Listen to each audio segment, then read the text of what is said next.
Good evening. This is a meeting of the Athens Board of Zoning Appeals.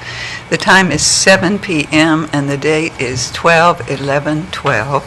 At this time, I'll call the meeting to order.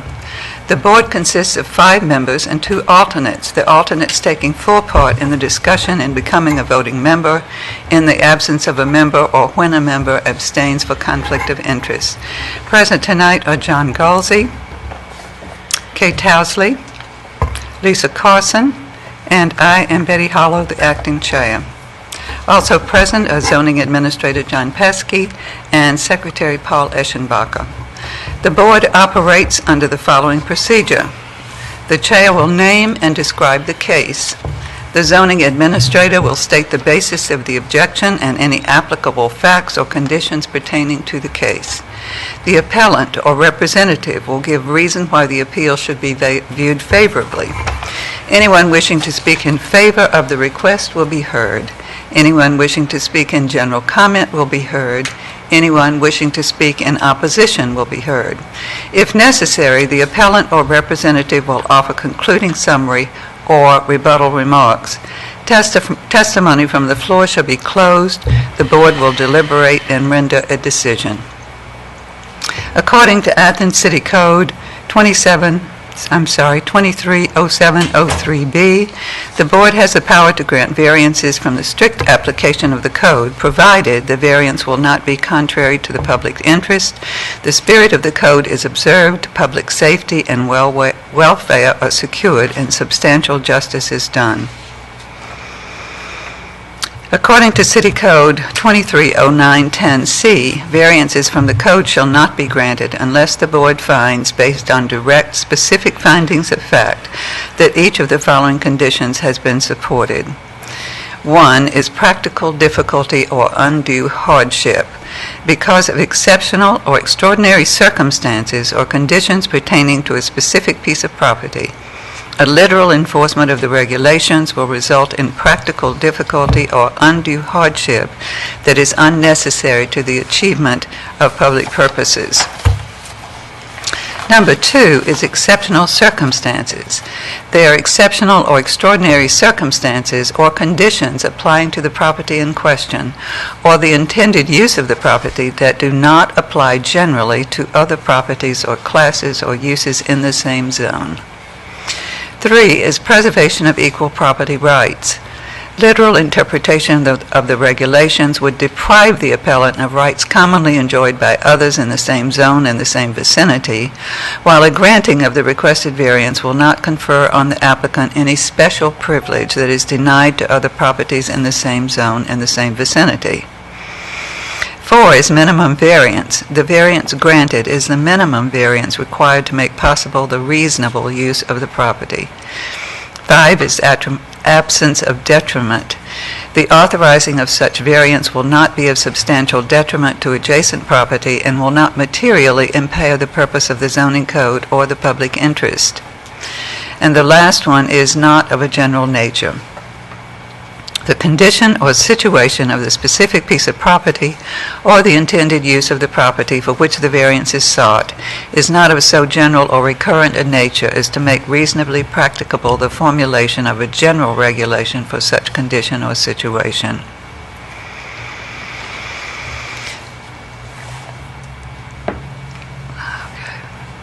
Any person, resident, or officer, department, or appointed body of the City of Athens aggrieved by a decision of the board may petition the Athens County Court of Common Pleas concerning the illegality of the decision.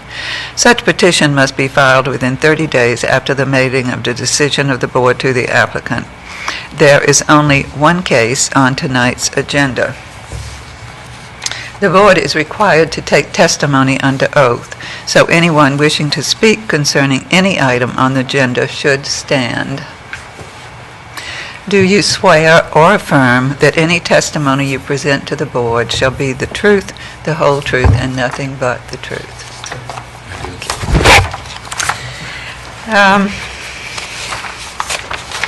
Our first and only case tonight is the property at 205 East State Street. The zone is R1. The case is 1216V.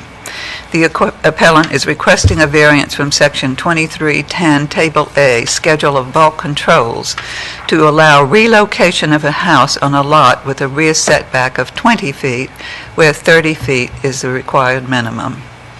So, Mr. Eschenbacher, do you want to fill us in? Okay. If you do remember, the appellant, Mr. McMillan, was before the board in February of 2010 with a very similar request at the same address. There is a slight difference between that request and this one.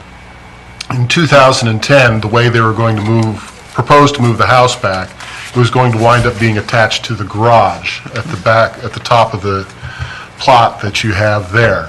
Therefore, the garage's distances from the lot lines came into effect, and in other words, since it was all going to be one structure, you had to include the garage in the plot and the bulk controls. The proposal that they have for this case now is to once again move the house back, but not to attach it to the garage. So the garage will not be changed in its status, and it eliminates the need for a side setback variance, so the only setback is the 20 feet to the back line of the property where there's 30. Also, Mr. Golsey, you asked beforehand about the swimming pool. I can confirm if you look at this plat, this up here is the swimming pool. Okay. What's unusual is this line here, that's the property line.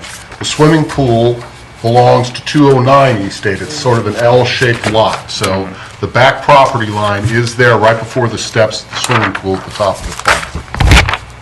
And that's all I have to say unless you have questions. Questions for Mr. Eschenbacher? No? Okay. In that case, Mr. McMillan or representative, would you come to the podium? Yes. I would also ask, even though we clarified it before the meeting, probably just to make it official, it'd probably be good for you to ask once again about the less than Yes, I certainly four. can. Mr. McMillan, we want you to understand that the board normally operates with 5 people, but we can go forward with 4 if that is suitable to you. Otherwise, we'll set another meeting. Well, one, I kind of feel that I've inconvenienced the board because you granted this once, and here we're back again because we let the permit lapse. It happens every now and I feel then. bad. It's okay. And then the other element, I don't know what happens if there's a tie. So, well, let's just see. But I don't know. Okay, you have to have 3 votes, so we'll see what happens in the case of a tie. Oh, okay. I don't think we've ever had a tie. Okay. Well, a tie means you lose. Right. Yes, that's true. You won't have the 3 votes. Yes. You could Okay. vote tonight. Okay. You still want to go ahead? Yeah. Okay. All right. So let's hear from you what your Okay. premise is for moving the house I'm and going changing to the show you a setback. PowerPoint presentation. Okay. And what I'll do is I'll give each of you a copy of the PowerPoint. Thank you. Thank you. And it also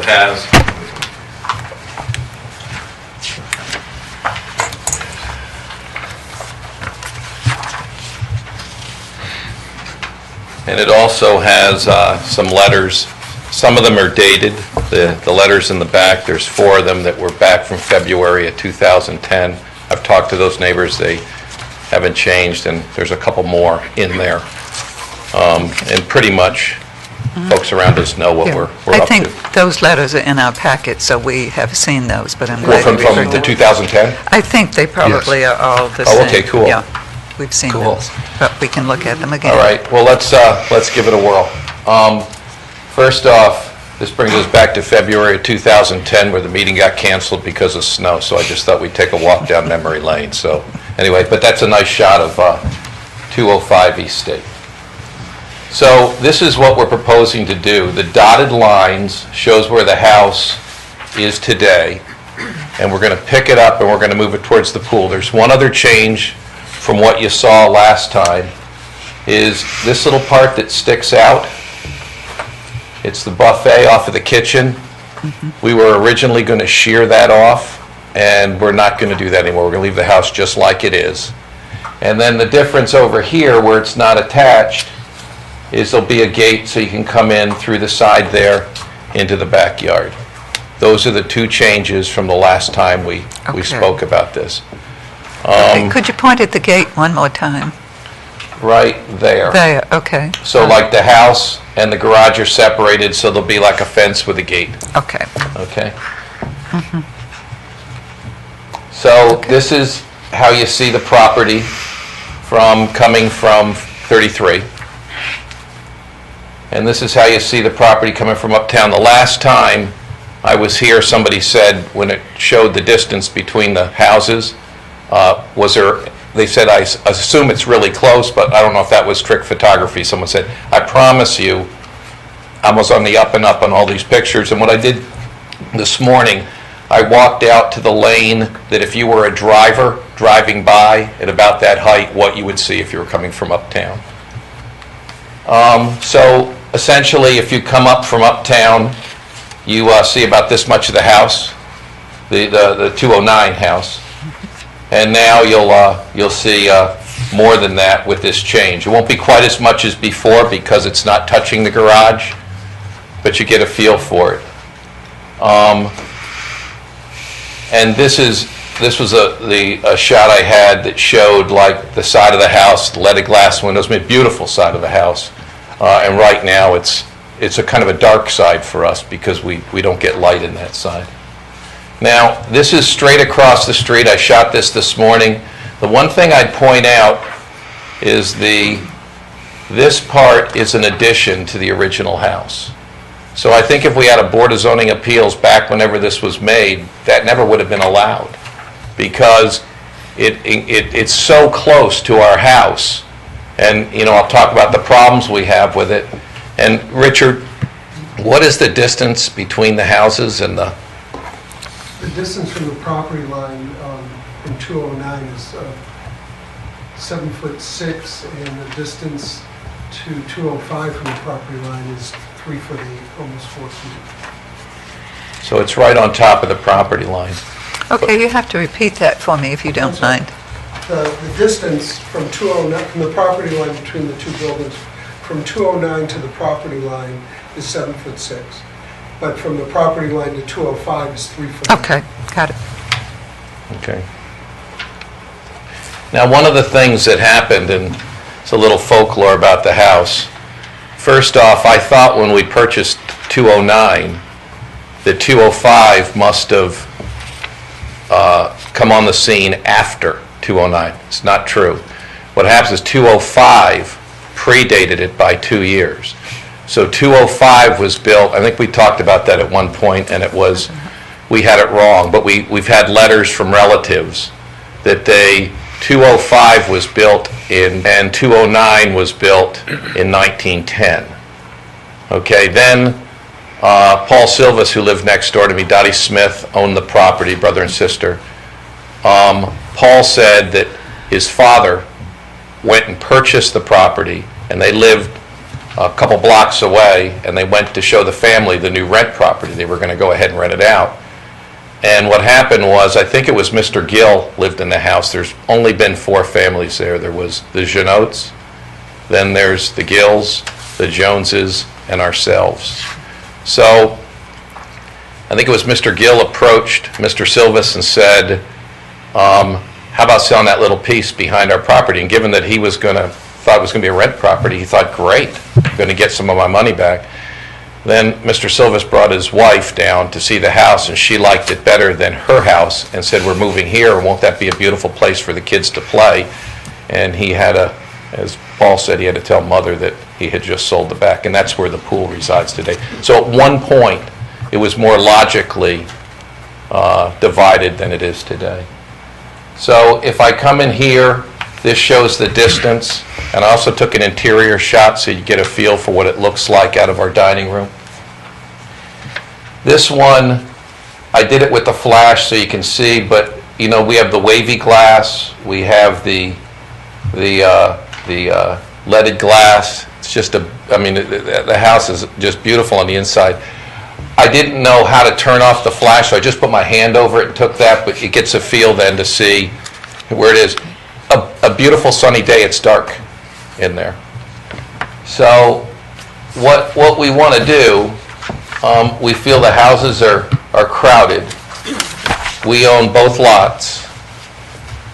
We're it's kind of unique that we're bound by 4 streets. You know, normally you got a street. If you're on a corner, you got 2 streets. And there's only a few houses, I think, probably have 4 streets. So it makes for lack of privacy in the back. The 209, like I said, is it's dark. So here's our commitment, what we're up to doing, we're ready to do. We're going to restore 205 to its original grandeur. Now, when we went to a lot of work to do 209 properly, and we hired a Victorian consultant and from San Francisco because it was land of 10,000 Victorians. And he said on the house next door, when we first engaged him, we didn't own that house. And then when we engaged him, and when we purchased the house, he said, you know, there's a Victorian under there. And I said, you got to be kidding me. And I'll show you what he said to describe. So what we're going to do is we're not going to paint it identical. We're going to paint it in a complementary fashion, and we think the plot plan will be incredibly pleasing. And my neighbors love this idea. So I pulled off a shingle this morning so you could see the wood underneath. So it's the same lateral siding. It's a little larger than the lateral siding on 209, but nonetheless. And I talked to Paul Silvis again, and he said that I think they had painted it twice, and you know, in the day what they would do is they would take torches, and then it would bubble up. They'd hit it with a putty knife or whatever it was and scrape it off. So he said, Father came home and said, we're not going through that again. And there was this new invention, which were these, they call them asbestos shingles. They got more concrete in them than asbestos. But I think that if you take a look at the potential, and I haven't taken them all off, but I suspect the gables and everything else, there's something spectacular under there. This is why he said he knows that it's a Victorian. You take a look at the woodwork. He says the ornamental woodwork. You take a look at the framing around the windows. He said there's something neat going on. In the back, you can see those are the original posts. So we are as committed, and we realize the legislation's a little bit different than when we redid our house. Because when we did our house, there's a law now that says about leaded paint. And of course, a house that old, there's probably some leaded paint. But I'll tell you that although we didn't have a contractor who was a lead paint contractor that's required to do now, we're told, we had our guys in masks. We put tarps down. We cleaned up twice a day with shop vacs. And we called the EPA and the state of Ohio to how to dispose of the chips we had, and we did that. So I think we're good to the community. We pulled that off. But we'll get the proper contractors to go ahead and make the proper restoration. Oh, and here's the other thing, too. We are committed to doing a landscaping plan that conforms with the realities of living on East State Street. We know that there's too many power outages in the town, so we understand why they don't want a limb falling on a power branch. But I got to tell you, it's heartbreaking that the trees, especially right after the limbs, you can see the major stock is cut off rather dramatically. So my wife and I wrestled with how do we do this and not have the trees ruined, and what we're going to do is we're going to place a row of 5 or 6 trees, depending on what we pick, that are halfway between the interior of the sidewalk and the house. And if we put it in between, if the canopy's right, it won't have to be pruned because it won't touch the wires. And that's what we're going to work with landscapers to pull that off. Where will these trees be? If you go to the front, it would be halfway between, like if you go from the interior of the sidewalk to the house, we'll put a row of them right across here. Across both of the properties. Yeah, no, and then what happens is this would be set back. Right. And actually my wife asked to pass on that the taupe that we have here will be the body color next door, so there'll be some synergy, but it won't be, and we used Eric Kremvek to pick the colors to make sure they were in line with what people could likely do. Although I don't think this house, 209, was ever the colors we painted it. Best we can tell, it was probably white most of its life. Okay, show me again where the trees are, if you don't mind. Okay? If you go from the interior of the sidewalk, Okay, and you take the distance to the porch, okay. if you divide that in half, they would go along here. What that allows it to do, you get a trunk and a canopy, and the canopy wouldn't become big enough to go ahead and invade the space of the line, so the AEP or the electric company wouldn't be harmed by that. Aren't you afraid, since your house faces west, that that's going to make it very dark inside? No. No, I mean, the other thing, we spend a lot of time on the front porch. We think it's one of the most attractive features of the house. And, you want to shield yourself from the street light out there as well. But we think, in the beginning, it's going to take a while for them to grow, but we think if they have a canopy that's tall enough, that if you look underneath, the community can still see the view of the houses, we've wrestled a lot with them. We're still open-minded, but we're mindful of what we have to do with the landscaping. Well, I appreciate trees, but it does seem that you want two contradictory things. You want light, but you want a canopy of shade that removes the light. And you want your house to be seen, but you intend to put up a number of trees that will obscure it from both directions. Can I answer part of that question? Go ahead, Richard. Yes, come up here if you would and give us your name and address. The porch is on the west side of the house. That's the part of the house you want to shade from the evening sun. It's where the heat buildup is. Yes. But the porch itself already shades the living area. So by adding trees, it won't make it any darker than what it really is. On the other side, in the living part of the house, so the dining room, there's very little ambient natural light happening because of the proximity of the house. And because of the big shrub right in front of the dining room window. The shrubs are in the front part. Well, there's one right beside the dining room window. I walked it this morning, sure. Okay, thank you. And we're leasing, or renting that house out now, and under this plan, that lease is over in June, and we will not rent the house again. And what we're trying to do is save a piece of Athens history. It's 104 years old. Okay, so then the house is going to stand empty? We're going to use it as a pool house. So what we would do is we would have when you run in and out of the pool, the restrooms are in there, and it's a place where we could, like a big family room, rolling family room. We've got growing boys, and there would be 3 guest rooms upstairs. And from the short time we've been 6 years we've been in Athens, we find that, especially the friends we went to college with, they all seem to show up on the same weekend. And so, this will be nice for us. Okay. And what are these last 2 photos that you have? Oh, I didn't mean to include those, okay. I didn't know, last time we got into questions about what do we do in the carriage house downstairs, and we get asked all the time what's happening with those cupolas. So, we rescued them out of the Wolf Street apartments between, South Green and Ping. We talked to the men in Cincinnati that owned the contract. They were headed to Cincinnati, and in fact, there were 6 of them in the beginning, and almost all of them were back there, but these 2.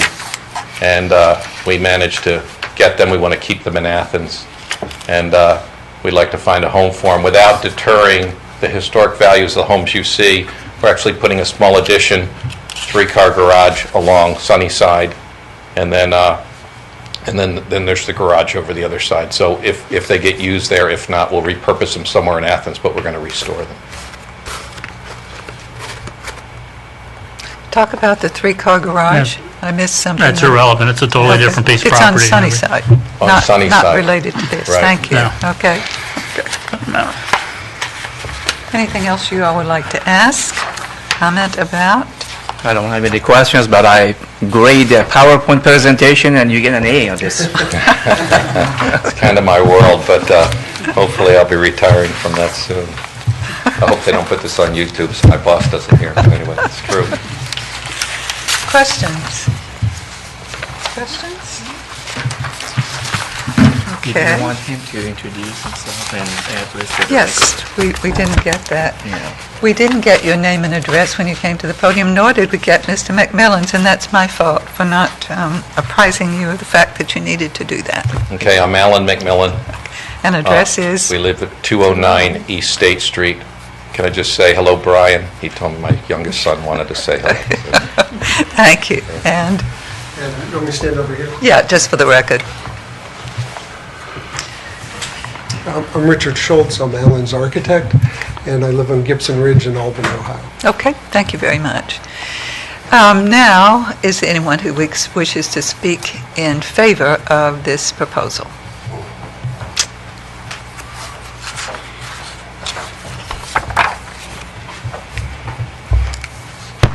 I'm Ron Luce. I'm with the Athens County Historical Society and Museum at 65 North Court Street. I wasn't really familiar with this situation, but I've long known this house, and it's an absolutely gorgeous home. And the notion that Mr. Milliken intends to take the other house and restore it to what could be a very beautiful home if it were restored to its natural condition is very pleasing to me, and I think very much in line with the kind of things that we support and encourage for the city of Athens. So if it can be moved safely and restored to its original condition, I applaud that effort, and I think it makes for a better city all the way around. Okay, thank you. Well, there isn't anybody to speak in general comment or in opposition. So I do have one other question for you, Mr. McMillan. In one of the sketches that you presented to us, this appears to be at 209, but you say that it has a new raised roof. Is that the roof on 209 that you're talking about? Can I approach? Yeah, rather than putting Yeah, a new... this is, I apologize, it's got in your packet. This was Okay. something we were, should I go back to the microphone and explain? This is not going to be, this was going to be an addition we were going to put in the back, and we're not going to do. Okay, but this is 209's roof, right? Yes, Okay, yes. all right. But this reflects extending it. That's fine. Yeah, thank you. Okay. Okay, anything else you need to tell us before we close the floor?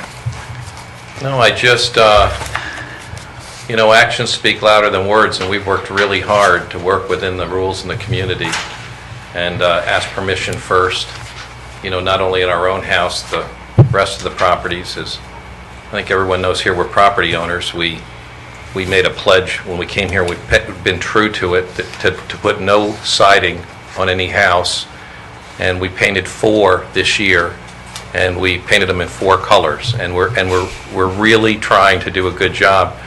We're going to put the same love and attention into this, and we care deeply for it.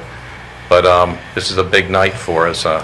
We've actually got some mixed emotion in the family. My wife would kind of like to start over, with a smaller, purpose-built pool house, and I want to keep 104 years of history here. And so, this is a big decision for us. But again, we appreciate you coming tonight to do this, and we hope that you'll support us. Thank you. Thank you. So we will close the floor and consider the proposal. Yes. If I am not mistaken, the PowerPoint printout includes 2 letters that we don't have in our Okay. original packet Okay. from the... We probably should refer to those letters. I should have done that, as we said, people who are going to speak in favor, because these letters do count. So let's go back to the letters. I'm trying to get through the PowerPoint here. Back to the other pieces of paper that I need.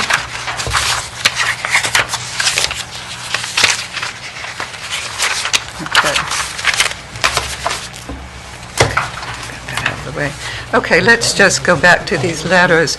We have letters, here is one from this year, December 10, from John McVicker, who lives on Sunnyside, essentially behind your property, and he speaks in favor. And here's a letter from Julie White at 173 East State, just a little bit up the street from you, and she is writing again this year, and those must be the two new letters. And then we have letters again from 2010, speaking in favor of the project. Mr. Janjotovic, we'll call it that, whatever it is. Here's one from Susan Mitchell and John Rinaldi, again, all speaking in favor. Here's a letter from Ms. Strother, who lives 59 Sunnyside, in the neighborhood, but not in your immediate vicinity, but nevertheless speaking strongly in favor of the project. Okay.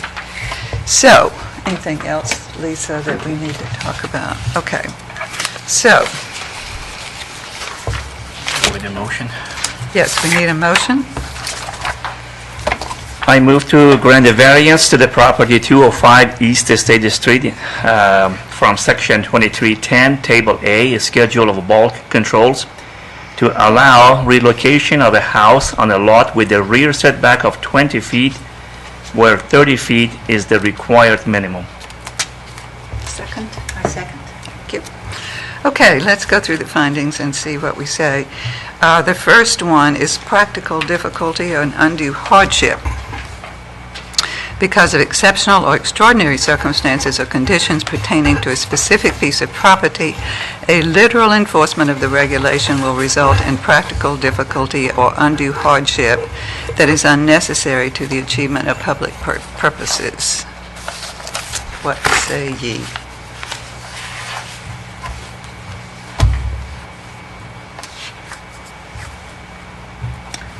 What is the exceptional circumstance or the extraordinary circumstance? Well, this may not really apply as a hardship, but, the property owner really has had his heart on this change and move. And if we deny it, it would be a hardship for them because this is something so dear to them and so special to them. Do you think that some people come to us with a variance that's not dear to their homes? Well, but this is an exceptional, I think. Okay, what is the exceptional circumstance? That's the next thing we have to consider.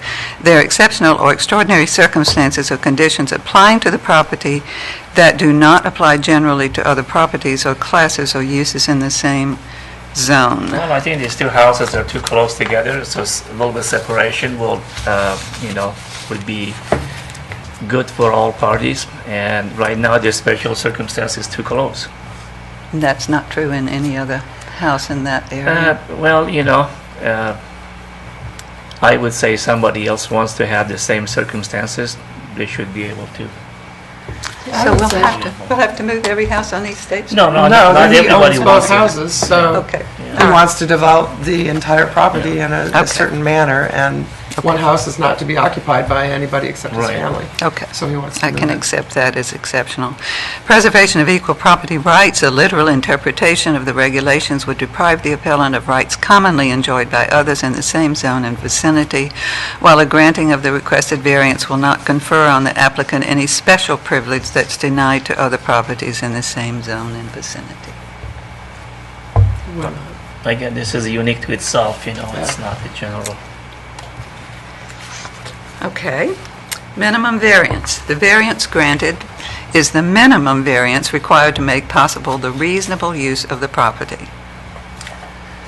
It is minimum, especially since it is within the same property, you have a structure, a pool in front of it, you're getting closer to the pool.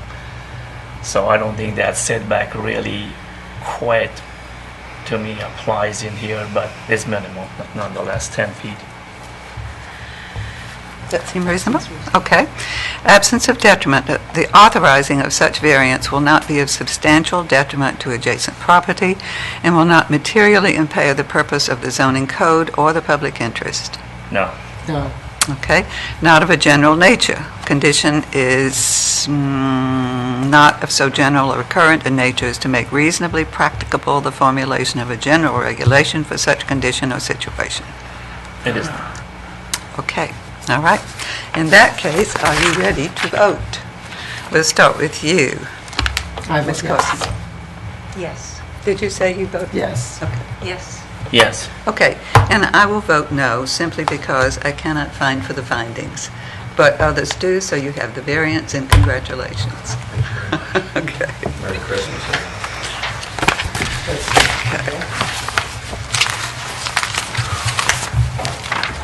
All right. Is there other business beside attending to the minutes? Okay, can we approve the minutes from the last meeting? I wasn't at the last meeting. I move that we approve the minutes as written. I wasn't, but I read it. Seemed to be. Well, all right, so moved, okay.